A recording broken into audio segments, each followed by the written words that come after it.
គឺ clear ថា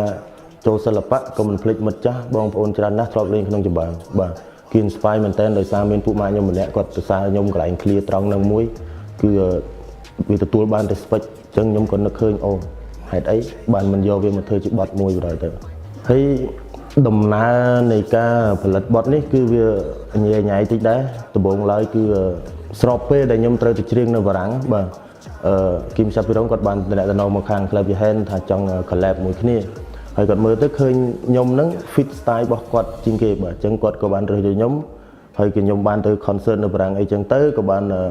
ទៅជួបគាត់ដល់ផ្ទះគាត់បាទទៅជួបគាត់ដល់ទៅគាត់សនាសនារឿងទីតាំងរឿងប្លង់ថតហ្នឹងគឺមិនអញ្ចឹងរួចហើយបានខ្ញុំត្រឡប់មកខ្មែរវិញគាត់មកតាមក្រោយមួយអាទិត្យទៀតសល់ពេលដែលខ្ញុំត្រូវទៅសេហ្នឹងសល់ពេលមួយអាទិត្យតាមពិតប្រូលចាស់